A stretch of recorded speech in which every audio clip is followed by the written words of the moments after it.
Merci, Saint-Esprit de Dieu. Merci, Jésus. Merci, Seigneur. Merci parce que nous te devons tout à toi, Seigneur. Merci parce que si nous sommes là, Seigneur Dieu, c'est par ta force, Seigneur Dieu.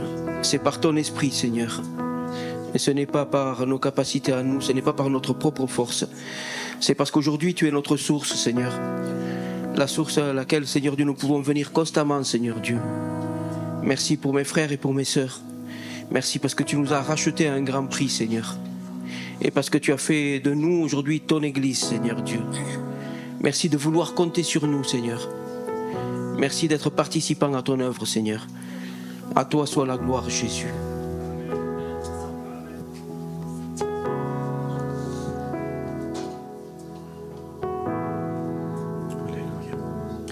Seigneur, merci. Merci pour tous les bienfaits que tu fais dans ma vie. Seigneur, aujourd'hui, je ne veux pas venir avec une attitude de triste ou de me plaindre de quoi que ce soit comme ça, Seigneur Dieu, des choses négatives. Seigneur, tu es tellement bon pour ma vie. Tu es tellement bon pour moi. Que malgré, Seigneur Dieu, ce qu'on peut voir autour, ce qui peut nous faire douter, malgré tout ça, Seigneur Dieu, je veux te dire merci. Parce que je veux plus croire dans la vérité que tu dis que dans la réalité que je vois. Oh Père, à combien tu es le Dieu que même quand nous traversons des déserts qu'on ne comprend pas, au final du désert nous disons, tu fais de grandes choses. Et tes œuvres sont glorieuses. Oh Père, je veux te glorifier pour ce que tu fais. Tu es le Dieu qui ne change pas. Alléluia.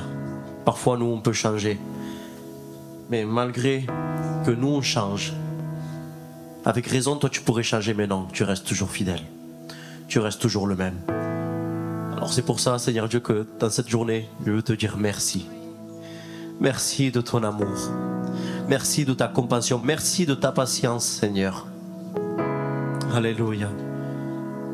Je ne sais pas si quand tu penses à ta vie, quand tu passes à ton parcours, je ne sais pas si toi aussi tu dirais, Seigneur, merci pour ton amour et pour ta patience.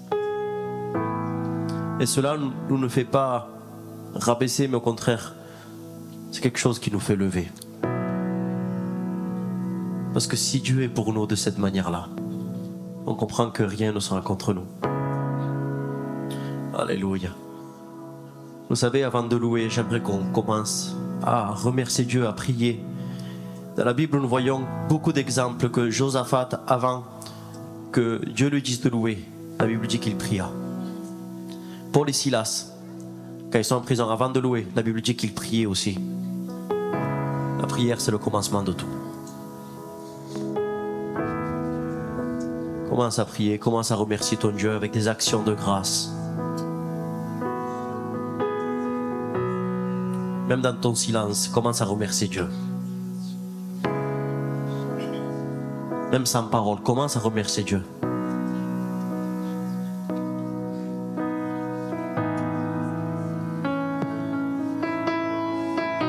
Alléluia. Alléluia Jésus, merci. Merci, merci Jésus.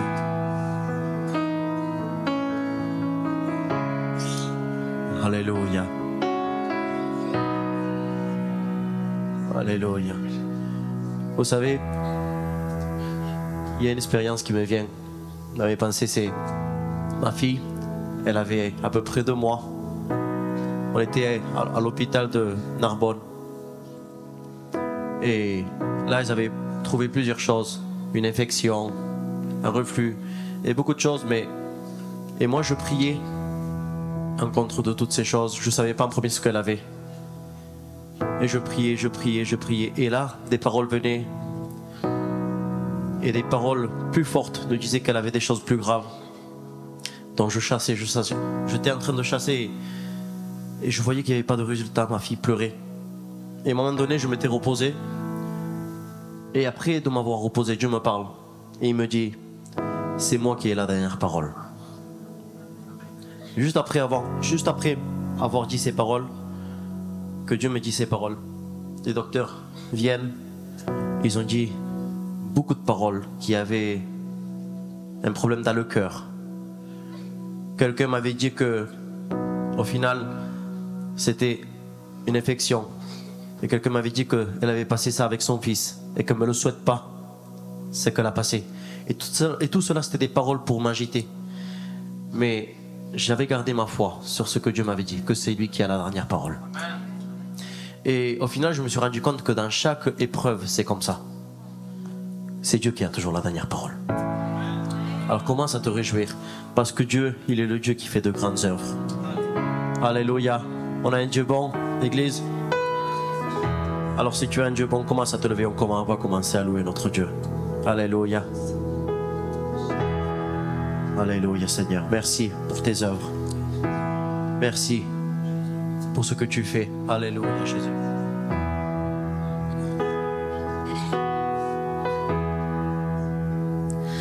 Tu fais de grandes choses, tes œuvres sont glorieuses. Toi le Dieu fidèle, puissant est ton nom. Tu fais de grandes choses, tes œuvres sont glorieuses. Toi le Dieu fidèle, puissant est ton nom. Est-ce que tu peux lever tes mains et déclarer ces paroles? Tu fais de grandes choses, tes œuvres sont glorieuses. Toi le Dieu fidèle, puissant est ton nom. Tu fais de grandes choses, tes œuvres sont glorieuses. Toi le Dieu fidèle, puissant est ton nom. Répète ces paroles au milieu de ton désert. Tu fais de grandes choses. Tu fais de grandes choses, tes œuvres sont glorieuses. Toi le Dieu fidèle, puissant est ton nom. Tu fais de grandes choses, tes œuvres sont glorieuses. Toi le Dieu fidèle, puissant est ton nom. Alléluia. Il n'y a personne comme toi. Il n'y a personne comme toi, Jésus. Personne n'est comme toi. Personne n'est comme toi sur toute la terre. Il n'y a personne comme toi, Jésus. Personne n'est comme toi. Il n'y a personne comme toi. On le répète encore. Il n'y a personne comme toi. Oui Seigneur, nous déclarons qu'il n'y a personne comme toi. Rien ne peut contre toi. Personne n'est comme toi. Alléluia. Tu défies tous mes problèmes. Sur toute la terre, il n'y a personne comme toi, Jésus. Personne n'est comme toi. Tu fais de grandes choses, tes œuvres sont glorieuses. Toi le Dieu fidèle, puissant est ton nom. Tu fais de grandes choses, tes œuvres sont glorieuses. Toi le Dieu fidèle, puissant est ton nom. Tu fais de grandes choses, tes œuvres sont glorieuses.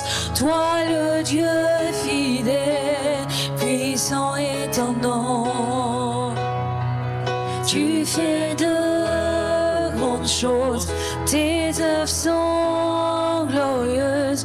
Toi le Dieu fidèle, puissant est ton nom.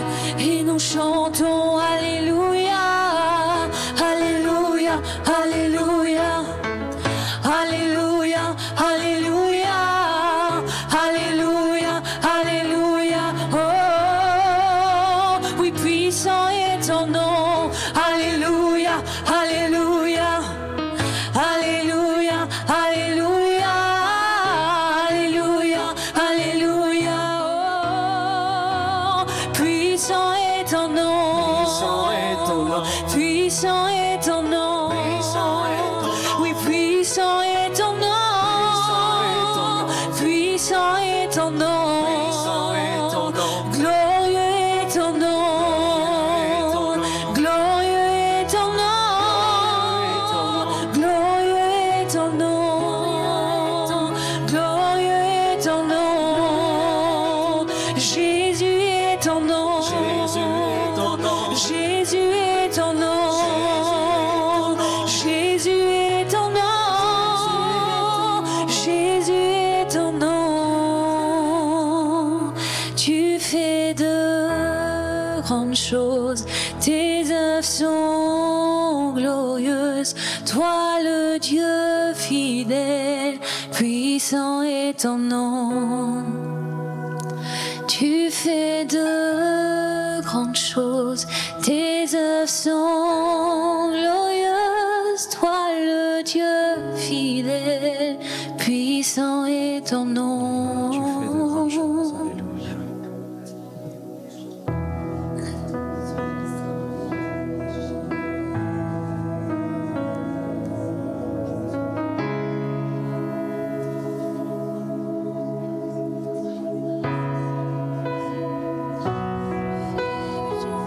Alléluia. Alléluia.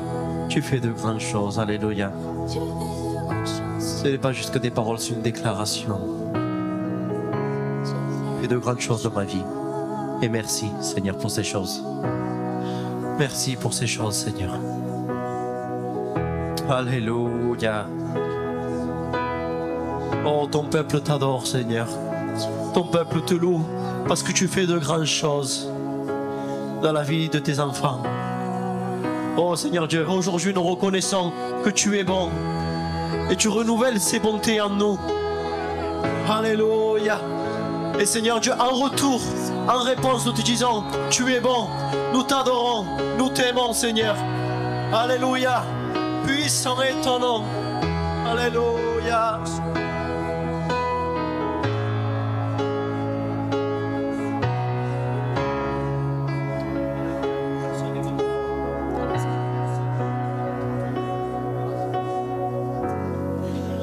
Personne n'est comme toi, Jésus. Personne n'est comme toi sur toute la terre. Il n'y a personne comme toi, Jésus. Personne n'est comme toi. Oui, nous déclarons que personne n'est comme toi. Il n'y a personne comme toi, Jésus. Personne n'est comme toi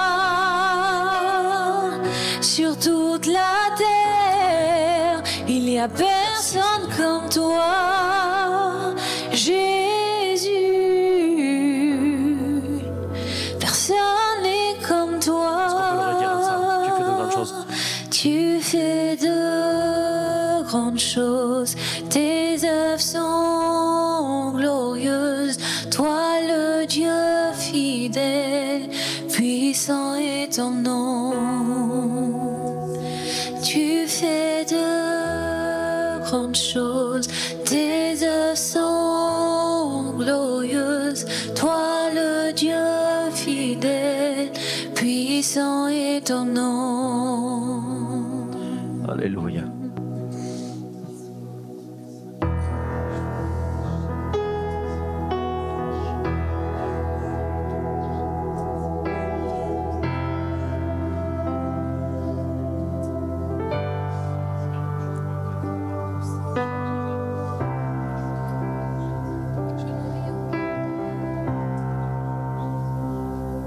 Je n'oublie aucun de tes bienfaits, car à chaque fois j'y pense, mon cœur se remplit des paroles pour te louer, des paroles pour te louer.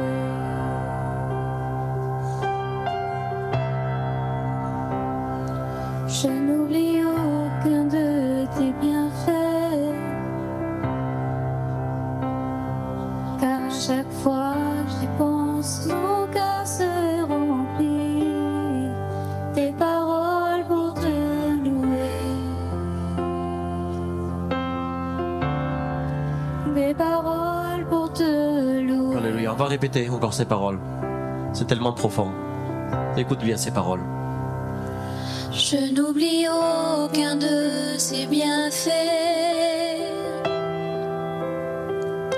car à chaque fois que j'y pense, mon cœur se remplit de paroles pour te louer,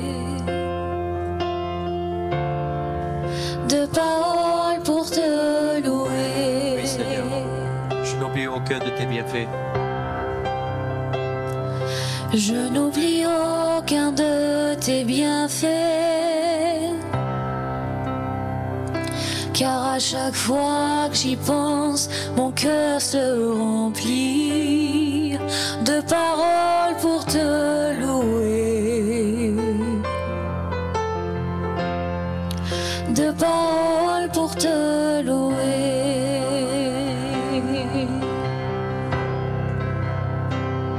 Quand tout va mal, oh mon âme, mais pourquoi t'as battu? Même au milieu de la tempête, il est là. Quand tout va mal, oh mon âme, pourquoi t'as battu? Même au milieu de la tempête, il est là.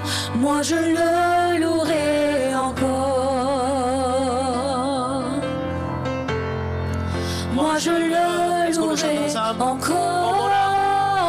Oh mon âme, bénis l'Éternel. Oh mon âme, bénis l'Éternel. Oh mon âme, bénis l'Éternel. Oh mon âme,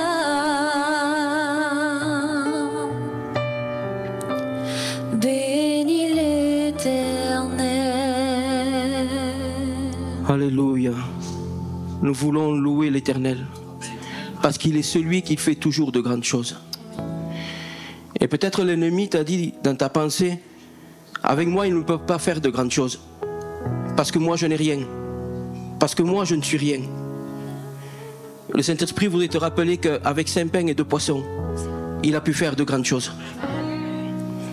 5 pains et 2 poissons, c'était simplement la ration du pauvre à l'époque. Mais même avec la ration du pauvre, il a pu alimenter 5000 hommes sans compter les femmes et les enfants. Mais peut-être tu peux aller plus loin et tu peux dire, mais moi j'ai vraiment rien. J'ai même pas les 5 pains et les 2 poissons. Mais je vais te dire une bonne nouvelle. C'est que n'avoir rien avec Dieu, c'est quand même quelque chose. Avoir rien avec Dieu, c'est quand même quelque chose. Parce que il dit que au commencement, Dieu créa les cieux et la terre. Et avec quoi? Avec rien. À partir du néant. L'homme a besoin d'une matière première pour créer quelque chose. Pour créer une table, il a besoin de bois. Mais Dieu, pour créer le ciel et la terre, à partir du néant, il est capable de le créer. Seulement à partir de sa parole. Seulement en le proclamant, seulement en le disant, il peut créer quelque chose en toi. Alors oui, il fait de grandes choses. Alors oui, ses œuvres sont glorieuses. Et ses œuvres sont glorieuses en toi. Parce que Dieu ne s'est pas trompé quand il t'a créé. Tu n'es pas une erreur. Tu es un propos de Dieu. Et aujourd'hui, bien, Dieu a fait une grande chose parce que nous sommes son Église. Aujourd'hui, ses œuvres sont glorieuses parce que nous, autrefois qui étions étrangers, aujourd'hui nous allons participer à la Sainte Seine. Aujourd'hui, nous allons participer à son saint repas. Remercie Dieu pour cela. Et que les désignés maintenant s'approche pour passer la Sainte Seine. Et réjouissons-nous de participer au corps et au sang de Jésus.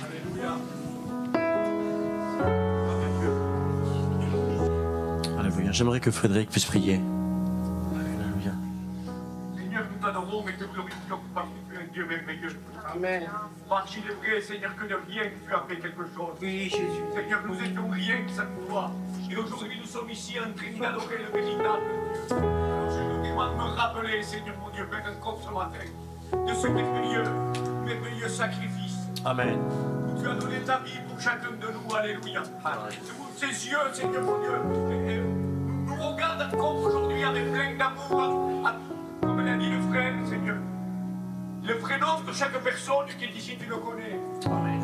Il me semble qu'à la croix, tu l'as prononcé, mon Seigneur et mon Dieu. Tu as prononcé mon prénom malgré, Seigneur, que tu n'étais même pas né. Amen. Malgré que nous n'étions même pas nés, le Seigneur prononçait déjà ton nom à la croix. Pour te dire que tu es libéré en Christ, alléluia. Pour te dire qu'il y a la vie pour toi en Christ, alléluia. Pour te dire qu'il y a la force, la puissance, l'amour et le réconfort en celui qui a donné sa vie pour nous.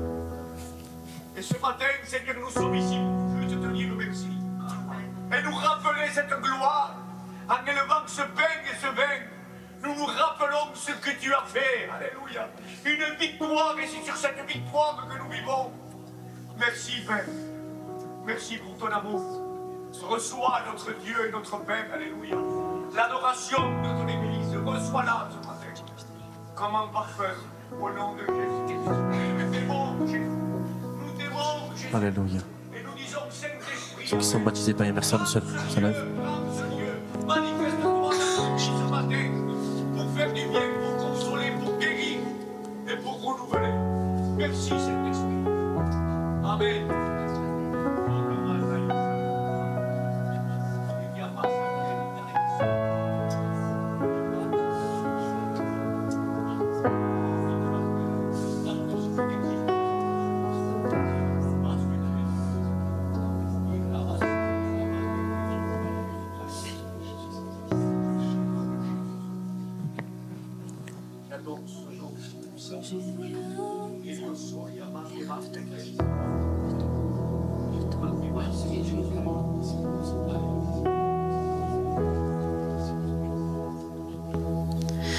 Jésus a posé son regard sur nous. Oh, quel amour il a eu à la croix. C'est pour cela que je veux le suivre, car lui il a donné sa vie pour nous. Je ne pourrai jamais le remercier. Jésus est vivant.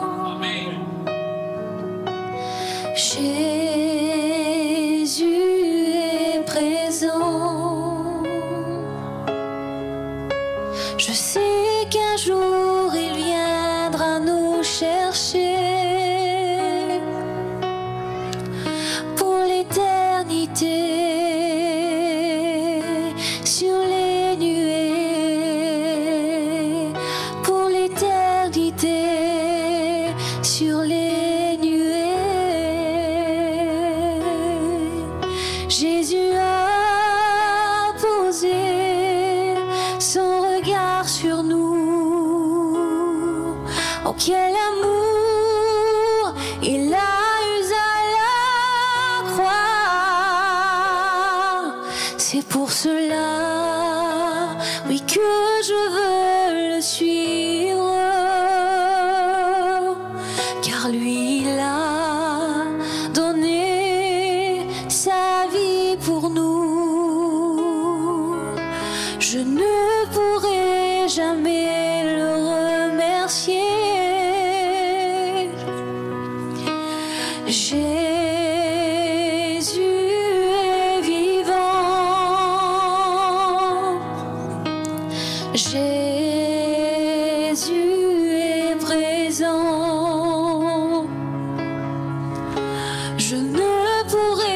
jamais le remercier. Jésus est vivant, Jésus est présent. Je ne pourrai jamais le remercier. Jésus est vivant, Jésus est présent, Jésus est vivant, Jésus est présent. Je sais qu'un jour il viendra nous chercher sur les nuées pour l'éternité, sur les nuées pour l'éternité.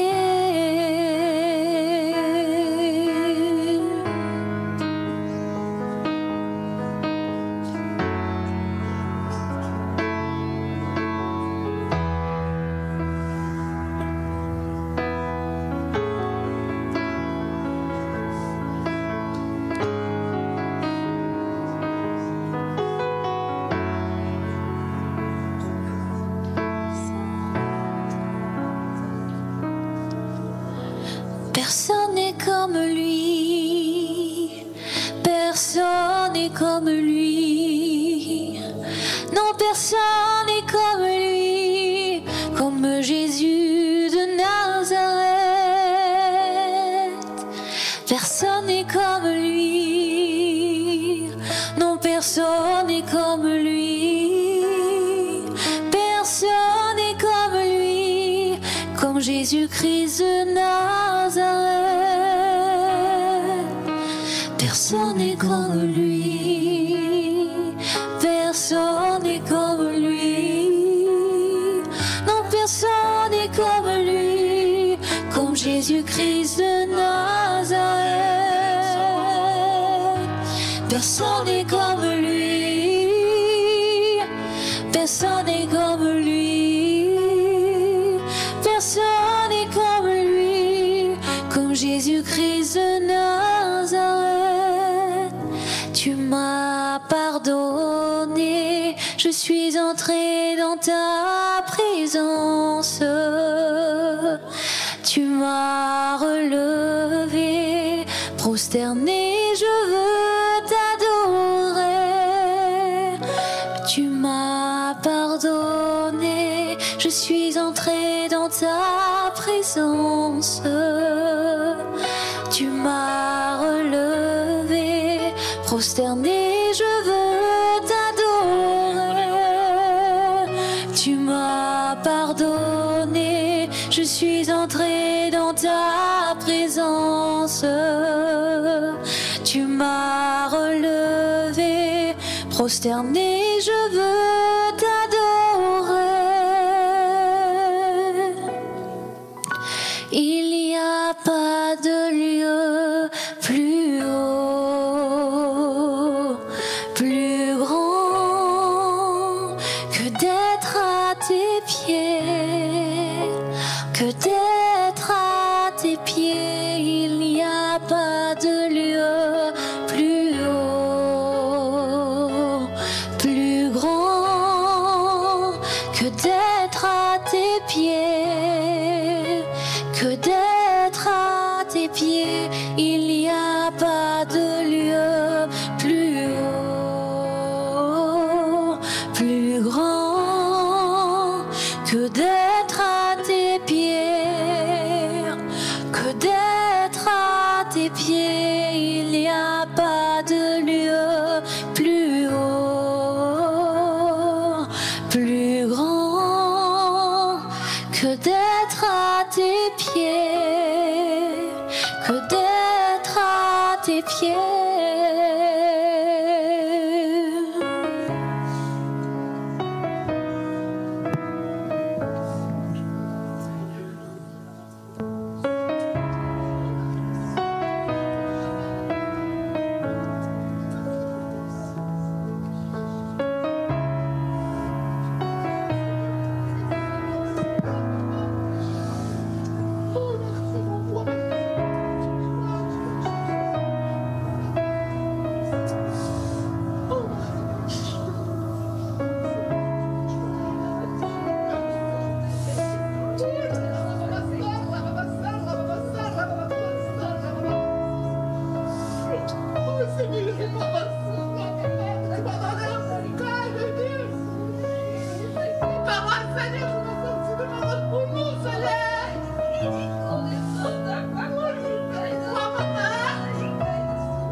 Alléluia.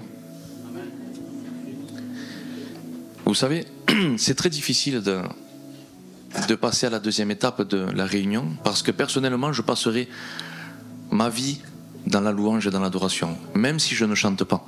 Mais mon cœur est un cœur d'adorateur, et je connais l'intimité avec le Seigneur. Ce qui fait que, c'est ce que disait cette adoration, il n'y a pas de lieu plus grand que d'être à ses pieds. Parce que lorsque nous sommes au pied du Maître, de grandes choses peuvent se passer. Et nous comprenons qui il est. Nous apprenons à le connaître. Et en le connaissant, nous apprenons à connaître qui nous sommes. Et c'est de ça que nous avons besoin. Aujourd'hui, pas simplement aujourd'hui, mais comme toujours plutôt, parce que nous prenons bien souvent trop d'habitude. Mais je voudrais pas simplement, je le dis souvent ça, qu'il n'y ait pas juste un transfert entre un orateur et un auditoire, mais que ce soit quelque chose que nous faisions ensemble, comme un corps, comme l'épouse qui représente cette bien-aimée parfaite pour le Christ. Parce que je crois que nous sommes trop habitués à venir, à faire une réunion, écouter une prêche, on part et on ne se souvient même plus de ce qui s'y est passé. Alors que normalement, chaque fois que Jésus passe dans un lieu, il se passe toujours quelque chose. Les âmes des vies en sont transformées. Elles ne ressortent plus jamais de la même façon. Lorsque j'ai rencontré le Seigneur pour la première fois, j'ai passé 2 mois et demi à pleurer. Et je ne comprenais pas pourquoi. Et 2 mois et demi après, le Seigneur me dit, tu veux savoir pourquoi tu pleures? J'ai dit, j'aimerais bien. Il dit, c'est parce que je dépose tellement d'amour en toi que tu ne peux pas le contenir. Et tu es obligé de l'extérioriser. À partir de cet instant, j'ai su que plus jamais de ma vie, je serai le même. Même s'il y a des choses de la vieille nature, même s'il y a des choses du passé qui voudraient me rattraper. Parce que ça arrive pour tout le monde. Je veux rester. Et je reste focalisé sur ce qu'il a dit, sur ce qu'il a fait, et sur ce que lui dit que je suis. Pas autre chose. Et vous savez, le mandat que Dieu a donné à Adam, en réalité, c'était de dominer. Mais maladroitement, à cause de la nature déchue de l'être humain, nous voulons nous dominer les uns les autres. Ça, c'est la nature qui n'a pas été régénérée. C'est la nature animale. Pourquoi? Parce que l'homme veut toujours dominer les autres. Mais il n'a pas dit d'assujettir l'homme, il a dit d'assujettir la terre, le péché. Pas les semblables. Parce que nous sommes tous pareils, on a tous reçu le même mandat. Et nous avons l'habitude d'écouter un orateur, mais en réalité on a tous reçu le ministère de la réconciliation. Et on n'a pas besoin d'attendre une carte pour faire quoi que ce soit. Parce qu'à partir du moment où nous naissons de nouveau, alors nous devons nous comporter comme lui dit que nous devons nous comporter. Parce qu'un enfant reproduira toujours ce que ses parents font. Amen. Et puis on voit que Adam a été destitué de quelque chose, de cette autorité. Mais Adam, si vous voulez, c'est pas Satan qui le lui a volé. C'est Adam qui le lui a donné. Donc il a donné un droit légal. Et ça nous a été enlevé. Et on a besoin de le récupérer. Et je crois que ça fait 2000 ans qu'on est en train de batailler pour ça. Est-ce qu'on pourrait prendre ensemble Luc 19, verset 10.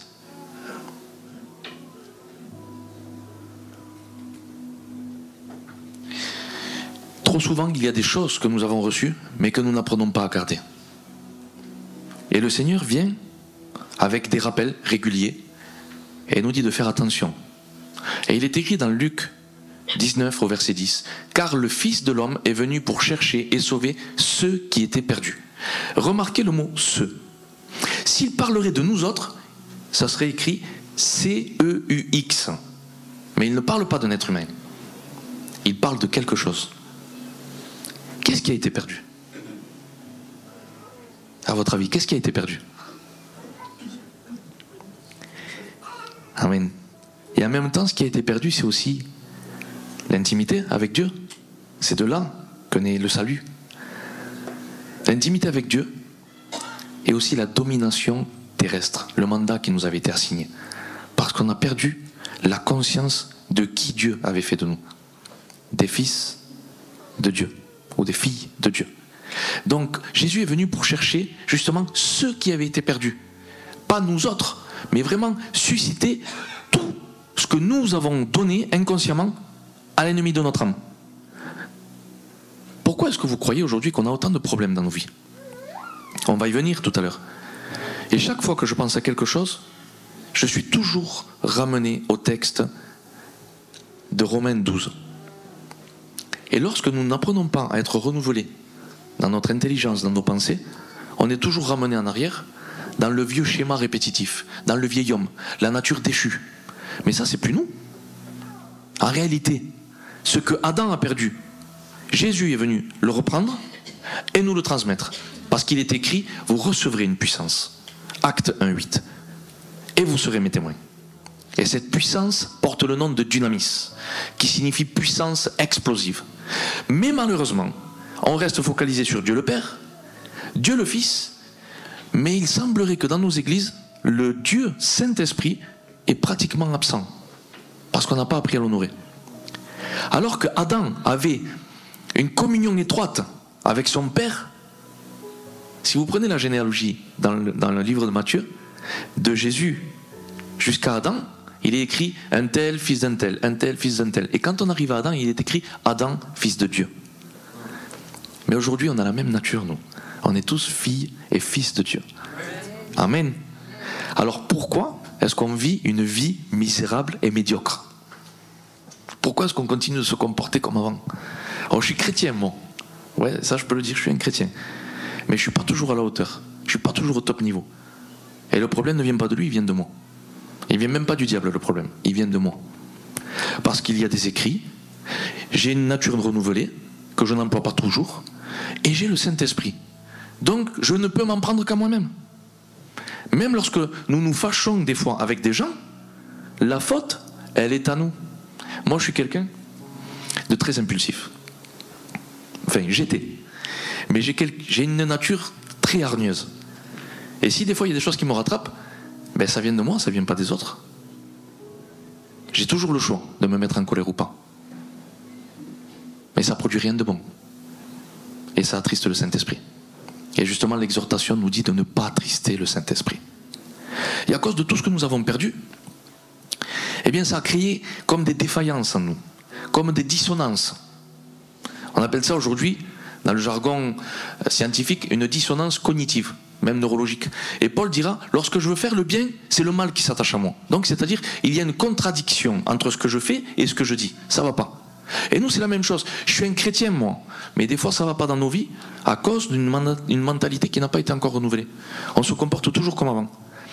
Ce matin, j'ai ma fille Alba. Elle a 3 ans et demi. Et vous savez, elle fait beaucoup de bien à ma vie depuis une semaine parce que je ne l'ai pas souvent. Je l'ai très peu même. Mais ce qui fait beaucoup de bien à ma vie, c'est que je prie pour mes enfants. Et même si moi je ne suis pas avec eux, je sais une chose très importante, c'est que Dieu est avec eux. Je ne peux pas leur donner l'éducation que moi je voudrais. Mais je vous promets que Dieu ne manque pas de leur donner.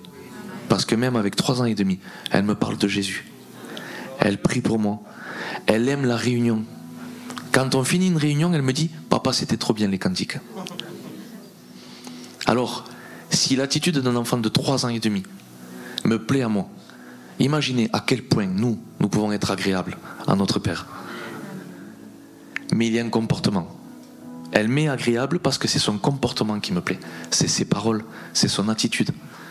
Et moi, je vous dis la vérité, depuis quelque temps, je passe plus de temps à l'œuvre sur le terrain qu'à ses pieds. Alors chaque fois que je rentre dans sa présence, j'ai plus envie d'en sortir. Parce que lorsque je me souviens de tous les soucis, les tracas qu'il y a dans ce monde, je dis Seigneur, quand est-ce que tu reviens? Mais il y a encore du travail.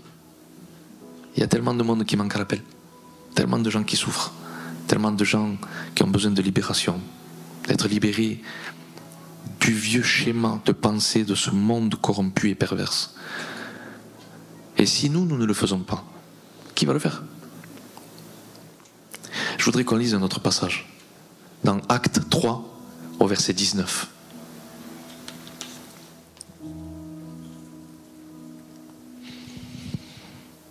On a le temps, hein? D'accord, je ne veux pas être lourd, mais Mais je voudrais vraiment qu'on soit présent d'esprit, d'âme et de corps.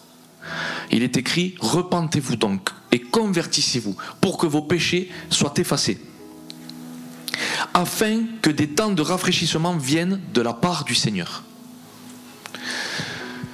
Pourquoi repentez-vous? Parce qu'en réalité, nous, dans notre culture à nous, le mot se repentir, c'est toujours « Seigneur, j'ai péché, je te demande pardon ». Mais vous savez quoi? Les péchés, ils ont été réglés à la croix une fois pour toutes.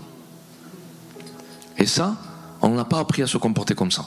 Ça ne veut pas dire qu'il faut pécher, hein. Je ne suis pas en train de prêcher la prédestination. Mais lorsque Jésus a payé la dette de l'humanité, il l'a payé une fois pour toutes, pour tout le monde et pour les siècles à venir.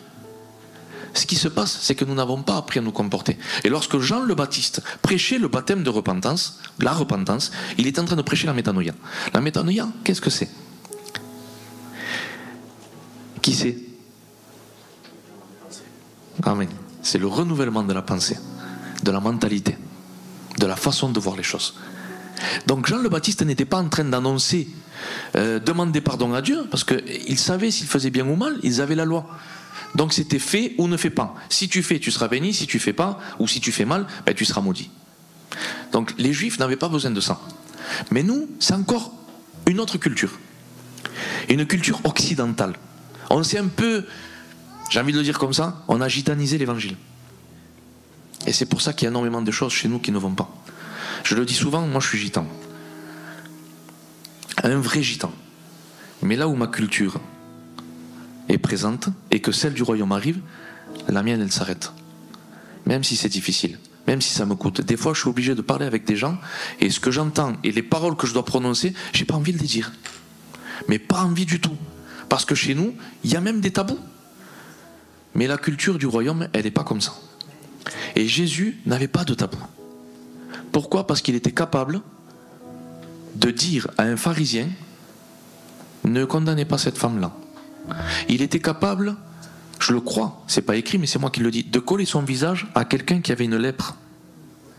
Il était capable de manger à table avec des gens de mauvaise vie. Et nous, on n'est pas capable.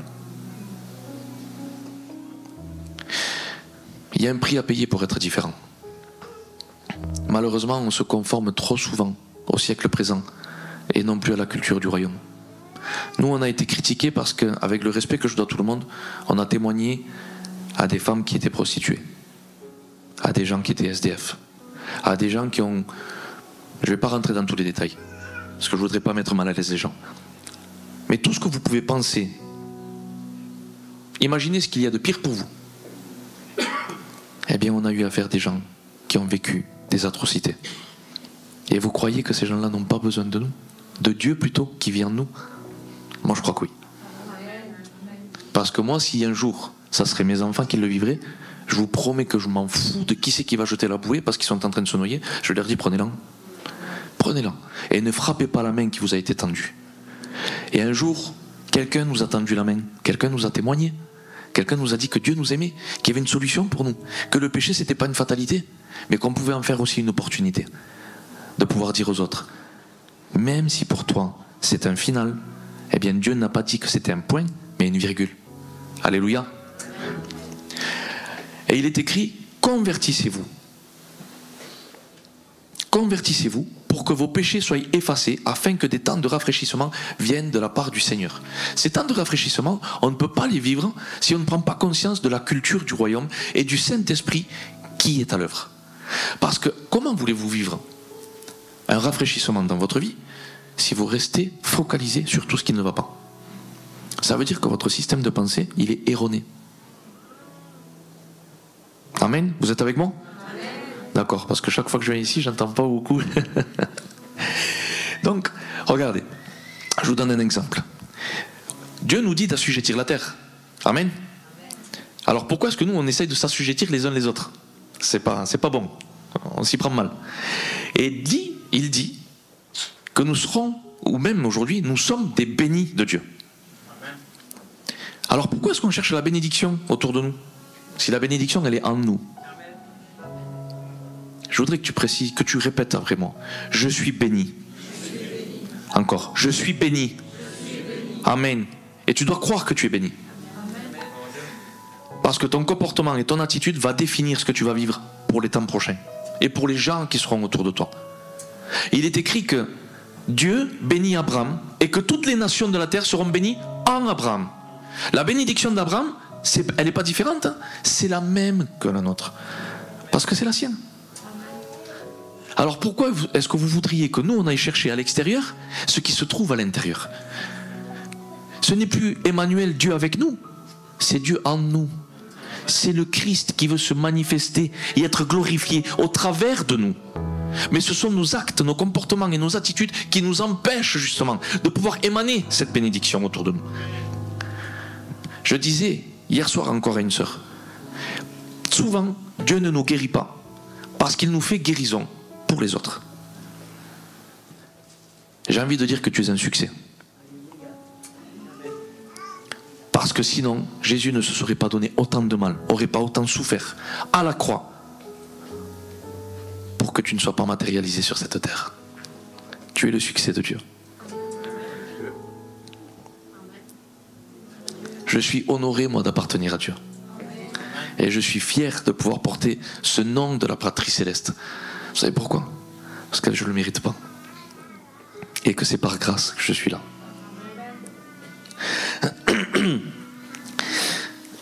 Regardez ce que Dieu dit à Josué.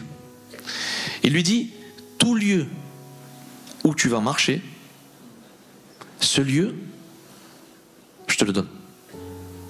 Et Josué, lui, c'est un conquérant. Il voulait conquérir pour glorifier son Dieu. Nous, on veut conquérir pour nous. Je le savais, moi, parce que j'en discutais avec la sœur hier. Je disais, quand j'étais jeune, je voulais acheter, je voulais bâtir, je voulais construire. Mais c'était quoi le but? Mon but à moi, c'était que les miens ne souffrent pas. Je faisais rien pour moi. C'était pas que j'avais l'amour de l'argent, mais il en fallait. Et alors, ma mentalité, elle n'était pas bonne. Parce qu'en réalité, tout ce que je faisais, il n'y avait pas de qualité. Parce que mon cœur n'y était pas en réalité. Je le faisais parce qu'il fallait le faire. Par contre, par rapport à ce que nous sommes en train de faire, maintenant, à l'instant T, il y a notre cœur. Et Dieu prend plaisir à ça, parce que Dieu regarde toujours au cœur. Pas forcément dans la forme, ni dans le fond, mais de la façon dont nous le faisons. Parce que tout dépend de notre cœur. Est-ce que vous le croyez? Amen. Lorsque Dieu choisit Israël, il prend Israël et il l'apparte. Il le met à part. Pas pour le différencier, mais parce qu'il avait choisi un peuple pour faire la différence. Et donc, Israël était une nation qui bâtissait des autels et qui adorait son Dieu. Et c'était devenu sa culture. Donc, selon ce que nous faisons, nos habitudes que nous avons, ça devient notre culture. Et l'étymologie du mot culture signifie cultiver, mais aussi culte. Pourquoi cultiver? Et je voudrais qu'on prenne Genèse 2, verset 15. L'Éternel Dieu prit l'homme et le plaça dans le jardin d'Éden pour cultiver et pour le garder. Le mot Éden signifie jardin des délices, mais aussi présence de Dieu. Je ne sais pas combien de fois nous, on passe notre temps à cultiver ce jardin-là, à cultiver cette présence qui est permanente, pas simplement sur nous, mais en nous. Combien de temps est-ce que nous passons à avoir communion avec lui? Tout dépend des habitudes que nous avons. Les premières choses que nous faisons, lorsque nous nous réveillons, on prend notre téléphone et on regarde les messages qu'il y a. Je le fais moi. Quand je me lève le matin, je ne sais pas combien de messages j'ai et d'appels. Mais ça devient presque une culture. C'est des habitudes. Nous, chez nous, dans notre peuple à nous, il y a une culture. C'est pour ça que nous avons du mal à nous adapter avec l'extérieur. Mais notre culture aussi nous empêche, à nous, de laisser rentrer ce que Dieu voudrait faire rentrer de bon. Parce qu'on se dit, nous, on n'est pas des gadgets. On ne fait pas ça. Mais Jésus, il n'était pas gitan, hein, il était juif. Alors il y a un souci. Et justement, c'est parce qu'on manque d'être renouvelé dans notre pensée. Je suis quelqu'un, moi, qui m'adapte à toutes les nationalités. Je prends ce qui est bon, et ce qui me semble moins bon, je le laisse. Mais je vis avec tous les frères et toutes les sœurs. Amen. Vous savez pourquoi? Parce qu'on a le même ADN. Le groupe sanguin de Jésus qui a été déversé, il est sur chacun d'entre nous. On a le même. Et j'aime dire que le mot ADN signifie activité divine naturelle. Alors pourquoi est-ce qu'on vit comme des médiocres sur cette terre alors qu'il y a une activité divine naturelle qui vit en nous, sur nous? Normalement on devrait vivre comme des extraterrestres, mais on vit comme des êtres terrestres. Alors quelle est la différence entre nous et les gens du monde? C'est la nouvelle naissance. C'est ce que Dieu a fait de nous. Mais on n'arrive pas à le vivre, pourquoi? Parce que justement on n'a pas appris à être renouvelé. Et je voudrais qu'on prenne ce verset, Exode 7, 16. Et tu diras à Pharaon, l'Éternel, le Dieu des Hébreux, m'a envoyé auprès de toi pour te dire, laisse aller mon peuple afin qu'il me serve dans le désert, et voici jusqu'à présent, tu ne l'as point écouté. Alors là, il est écrit qu'il me serve dans le désert, mais l'autre version, la version Semeur, dira, afin qu'il me rende un culte. C'est ça. Moïse est en train de dire à Pharaon, laisse-le sortir, parce que là où il se trouve, il ne peut pas me rendre un culte. Ta présence est en train de les troubler, de les empêcher, justement de m'adorer, comme il le faut. Et je vais les emmener dans le désert, dans le Midbar, qui signifie lieu où Dieu parle, où la voix de Dieu se fait entendre. Parce que lorsque nous avons la culture du royaume, alors nous sommes à l'écoute. Et Jésus n'est jamais venu amener une religion sur la terre. Il est venu amener un royaume. Le mot religion de la Genèse à l'Apocalypse n'est écrit que 4 fois. Ça veut dire c'est nul, 0. Mais si on compte toutes les déclinaisons du mot royaume, c'est-à-dire roi, royauté, régnera, je ne veux pas dire de bêtises, mais il me semble que c'est écrit plus de 3600 fois. Et l'étude d'occurrence, qui veut dire que chaque fois qu'un mot revient très régulièrement dans les Écritures, signifie que l'auteur veut vraiment soulever que ce livre parle de ça. Mais aujourd'hui, nous avons un héritage. Pourquoi est-ce que nous ne nous comportons pas comme des héritiers du royaume? C'est un problème quand même. Alors, je sais que parfois on ne comprend pas tout. Et on le dit nous avec les frères, nous qui servons le Seigneur, on dit mais on ne comprend pas. On a du succès lorsqu'on le fait pour les autres, mais chez nous c'est pas pareil. Et je vais vous dire la vérité, je n'ai pas la réponse à ça. Mais le plus important c'est que je fais confiance à Dieu. Parce que je n'ai pas d'autre choix. Sinon je vais rentrer dans des vieilles blessures, des vieux schémas. Je vais retourner dans le passé. Et je n'ai pas envie de retourner à ce que j'étais. J'ai même envie de dire, j'ai pas le droit de retourner à ce que j'étais. T'as pas le droit de retourner à ce que tu étais. Parce qu'il y a des gens qui attendent après toi. Tu es la guérison de quelqu'un. Tu es la bénédiction de quelqu'un. Tu es le projet de quelqu'un. Tu es la plus grande œuvre que le Seigneur ait pu créer. Tu es son œuvre d'art. Mais ça ne passera entre lui et toi simplement si tu apprends à comprendre qui il est, ce qu'il veut et ce qu'il a fait de toi. Et pour ça, on a indispensablement besoin d'apprendre à être transformé par le renouvellement de l'intelligence. Donc, le peuple d'Israël à sa sortie d'Égypte avait la culture de l'Égypte, parce qu'il n'avait pas la mentalité du royaume, mais une mentalité d'esclave. Et je vous promets, parce qu'on tourne un peu partout, très souvent, c'est pas méchant ce que je veux dire, mais on voit chez les frères et sœurs une mentalité éteinte, une mentalité d'esclave, une mentalité de quelqu'un qui est lassé, qui est fatigué. Et on en a marre d'entendre dire c'est routinier, c'est monotone. Nos réunions devraient exploser. Nos vies devraient exploser. Pourquoi? Parce que la bénédiction, c'est pas juste une bouteille d'eau que je vais verser ici, c'est un gros seau d'eau que quand on le jette quelque part, ça va éclabousser de partout. C'est ça le réveil.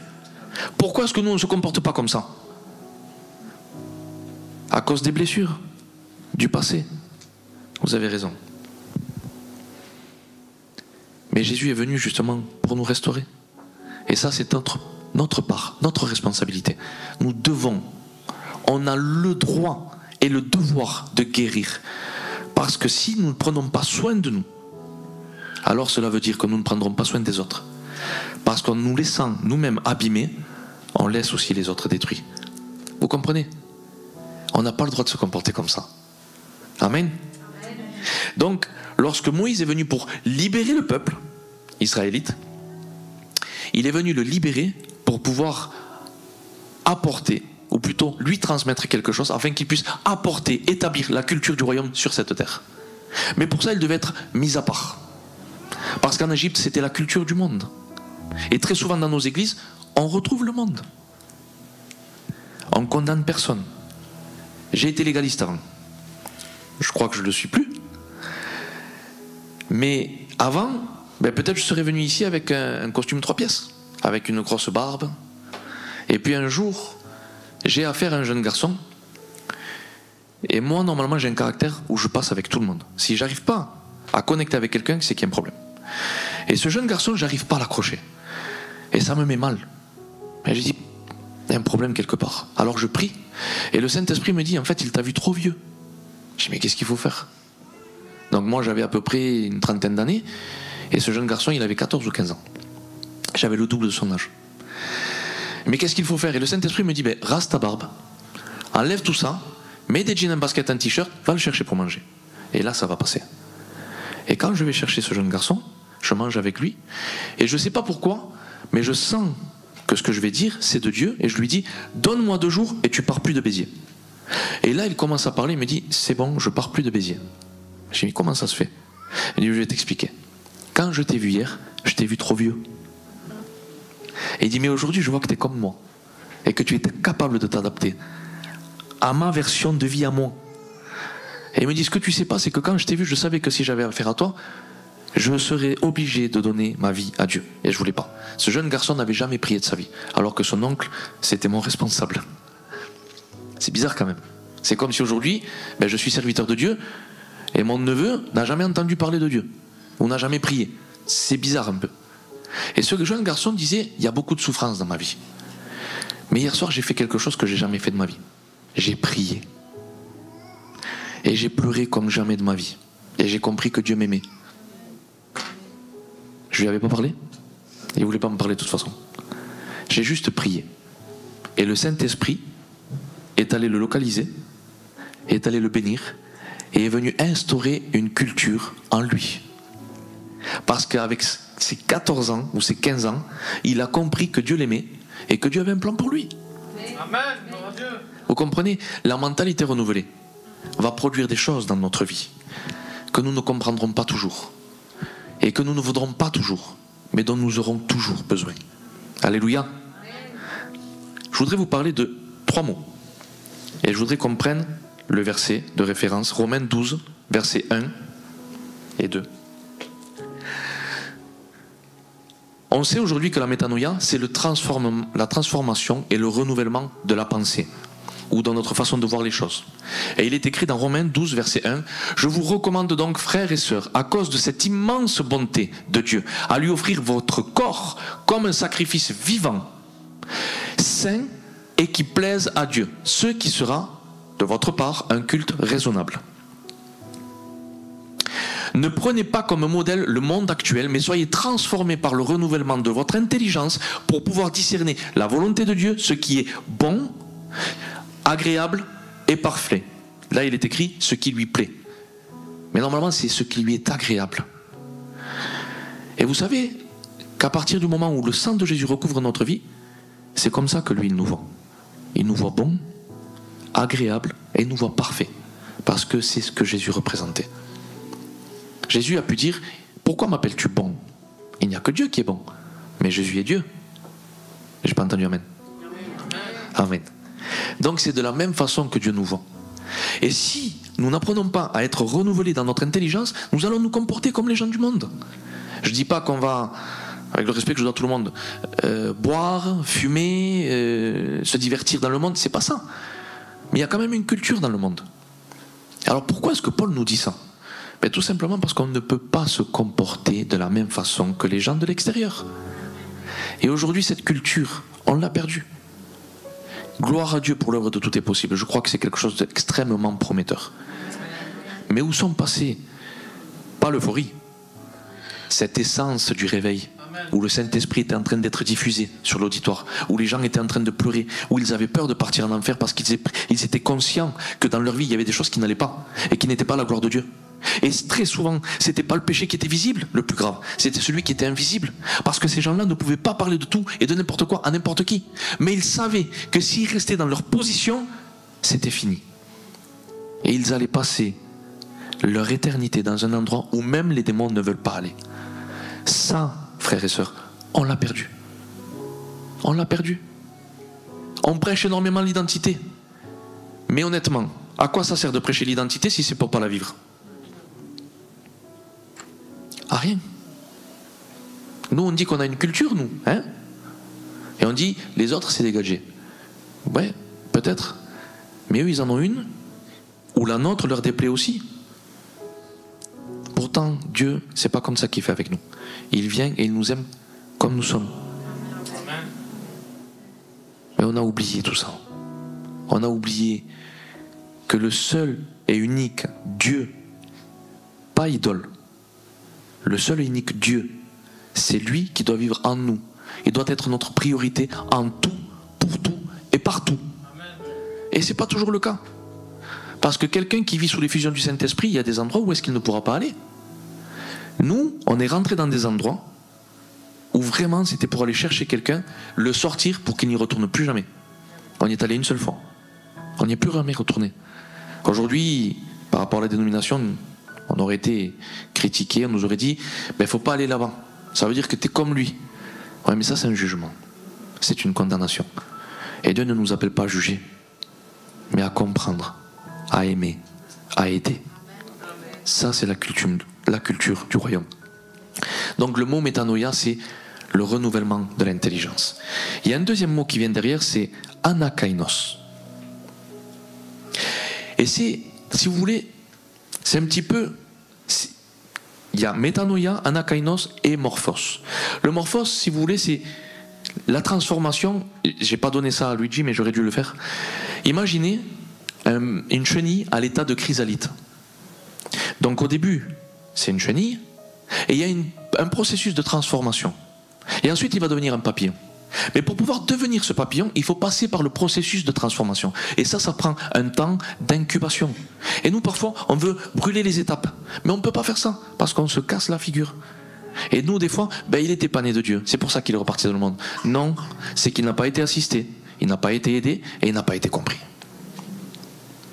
Dans nos églises, je parle à des chrétiens, dans nos églises, on a oublié de se comporter comme des frères et sœurs. On n'y retrouve presque plus l'amour. On n'a pas d'empathie les uns envers les autres. Avant, un gitan, quand il voyait un autre gitan sur le bord de la route, il était en panne, même s'il ne le connaissait pas, il s'arrêtait. Un gitan qui avait une embrouille à l'extérieur, même s'il ne le connaissait pas, il y allait. Aujourd'hui, on change de rayon pour dire pourvu qu'il ne m'ait pas vu. Non mais, c'est vrai, il faut dire la vérité. Et ça, on l'a même au milieu des chrétiens. Je le vois moi. Je dis c'est pas possible. Il m'a vu et il m'a évité. Pourtant, je vous promets que je ne crois pas que je sois une mauvaise personne. Hein. Mais pourquoi? Et c'est pas juste le fait d'être chez tout est possible. Non, c'est la mentalité du monde qui est venue corrompre la culture du royaume chez le chrétien. Pourquoi? Parce que le chrétien a perdu son identité, en réalité. Et nous avons besoin de venir rétablir tout cela. Vous savez, si on n'apprend pas à être renouvelé, les physiciens disent qu'il y a une loi qui s'appelle la thermodynamique et qu'il dit que tout système qui est fermé, qui n'est pas continuellement renouvelé vers l'extérieur, a tendance à retourner au chaos et à se détruire. Ce qui veut dire que si nous ne sommes pas continuellement renouvelés, on va retourner à ce qu'on était avant. On aura juste le titre de chrétien. Mais aujourd'hui, ça veut dire quoi, chrétien? J'ai le pédiatre de ma fille, moi, il me dit, je suis chrétien, moi. D'accord, tu vas dans quelle église? Je vais une fois à l'année à la messe, à Noël. Être un croyant, c'est pas être un disciple. Hein. Les démons croient en Dieu, ils tremblent, et ils ne sont pas sauvés. Donc je ne suis pas en train de parler de salut, mais un peu quand même. Pourquoi? Parce que le salut, c'est pas juste être sauvé, aller au paradis ou ne pas être sauvé. Le salut, il commence en bas, il commence pas en haut. Et le salut, c'est quoi? C'est la paix. C'est la joie, c'est le bonheur, c'est l'opportunité que Dieu nous fait de pouvoir marcher comme lui. Je crois que ça fait partie du salut. Mais si cette mentalité du royaume ne vit pas en nous, on ne peut pas vivre ça. On ne pourra pas le vivre. Il y a dans notre tête, dans le cortex cérébral, une hormone qui s'appelle le cortisol. Moi, je le reconnais aujourd'hui parce que j'ai appris à connaître mon corps. Et lorsque le cortisol est libéré, j'ai une sensation ici, ça fait mal. Mais ça fait mal. Et en fait, le cortisol, moi, je croyais que c'était mauvais. Je dis, je supporte pas ça. Mais Dieu ne nous a pas créés en se trompant. Tout ce que Dieu fait, il l'a créé parfait et veut le conserver parfait. Le cortisol, c'est l'hormone du stress. Pourquoi le stress? Parce que très souvent, lorsqu'il y a un danger ou quelque chose qui risque d'arriver, il y a une hormone qui a été sécrétée. Et j'ai appris que lorsque nous sommes unis au Saint-Esprit, 1 Corinthiens 6, verset 17, nous ne faisons qu'un avec l'Esprit de Dieu. Et lorsque l'Esprit de Dieu me permet de libérer du cortisol, il me dit, Chris, fais attention. Attention, il y a quelque chose qui risque de se passer. Telle personne-là, ça ne va pas. Vous comprenez? Ça, je ne l'aurais pas compris si je n'avais pas de mentalité renouvelée. Il y a des étapes. Dans le cortex cérébral, il y a ce qu'on appelle aussi des paradigmes mentaux. Un paradigme, qu'est-ce que c'est? C'est un système de pensée. Et imaginez un petit peu, vous avez vu les veines que nous avons? Ça fait comme plusieurs branches. Et à chaque fois que nous apprenons quelque chose de nouveau, on va créer de nouvelles connexions. Chaque fois que vous allez rencontrer quelqu'un, vous allez transmettre et vous allez recevoir. Et votre taux de connaissance va s'accroître. Et aujourd'hui, nos paradigmes mentaux, cérébraux, doivent être renouvelés, restaurés, élargis, au travers de la transformation et du renouvellement de la pensée. Si on n'est pas renouvelé dans notre intelligence, dans notre pensée, on oubliera même qu'on peut guérir, que Jésus a payé pour nos maladies. On oublie même qu'on a le droit et qu'on a le devoir de chasser les démons qui sont en train de tourmenter nos familles et même peut-être les gens qui passent.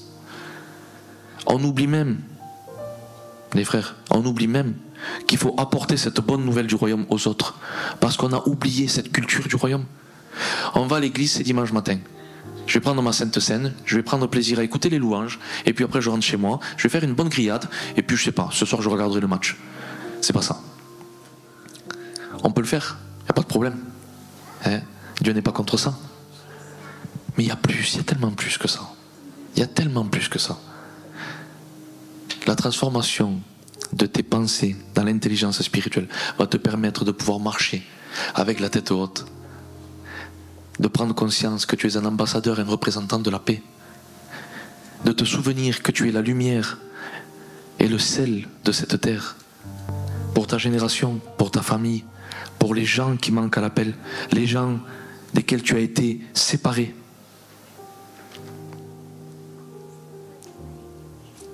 Ça va te permettre aussi de pouvoir supporter l'insupportable, l'insurmontable. Parce qu'il y a des choses qui se passent dans nos vies, dans nos familles, qui sont extrêmement difficiles à supporter. Et le poids de cette croix est beaucoup trop lourd à porter. Mais ça, aujourd'hui, si on apprend à être transformé, renouvelé dans nos pensées, on peut y arriver. Je vous le dis parce que je le vis. Et quand vraiment j'en peux plus, ben j'appelle mes frères. Et aussi les sœurs. Parce que les sœurs ne sont pas négligeables. Et je pleure s'il faut. Parce que trop souvent on dit un homme ça pleure pas. Ben écoute, je sais pas qui c'est qui t'a dit ça, mais ça c'est la mentalité du monde. Parce que si Dieu a donné des émotions, c'est vraiment pour qu'on puisse l'extérioriser. Et j'ai appris aujourd'hui, pendant trop d'années, trop longtemps, j'ai gardé tout pour moi dans mon intérieur. Et sur le thorax, j'avais plein de plaques rouges qui restaient, qui sortaient. Mais ça c'est parce que je gardais tout ça à l'intérieur. Et au lieu de l'extérioriser, au lieu de l'exploser à l'extérieur, ça a implosé à l'intérieur. Et très souvent, il y a des maladies qui viennent à cause de ça. Alors j'ai dit, je garde plus rien pour moi. J'en parle à mes frères, j'en parle à mes sœurs, parce qu'ils ont le même esprit. Ce sont des fils et des filles de mon Père. Ça fait partie du renouvellement de l'intelligence. Il y a des frères, je suis bien avec tout le monde, mais il y en a avec qui j'ai un peu plus d'affinité. Et je suis transparent, sans filtre. Je dis tout. Même si j'aurais péché, ou j'aurais mal pensé, ou... Mais frérot, prie pour moi. Je me sens médiocre. Je suis pas bien en ce moment. Prie pour moi. Et le frère me dit, mais si tu savais à qui tu demandes ça? Mais non, je suis pareil que toi. Je dis, mais on est tous pareils. On a tous été créés de la même façon. Croyez-moi, c'est indispensable. Je veux pas prendre en réalité plus de temps, parce que chaque fois j'essaye de raccourcir, mais on déborde toujours. Tout ça pour vous dire que on peut arriver à énormément de choses, mais sans la transformation et le renouvellement de notre pensée, on ne pourra pas vivre une vie chrétienne exemplaire. Pour nous, pour Dieu, mais aussi pour les gens du dehors. Parce que ne croyez pas, nous faisons partie d'une œuvre qui est très observée. J'ai envie de vous dire même observée à la loupe. Qu'on fasse bien ou mal, on sera toujours critiqué. Mais faisons de notre mieux pour lui rester agréable à lui. Parce que ce qui compte le plus, c'est tout ce que nous faisons de tout notre cœur. Et Paul a adressé cette exhortation à l'église de Colosse. Colossiens 3,23, il dira: tout ce que vous faites, faites-le de tout votre cœur, comme pour Dieu, et non pour les hommes. On n'a pas besoin de la rémunération des hommes. Notre rémunération, c'est lui. Alléluia. Restez bénis, et je vous souhaite un bon dimanche.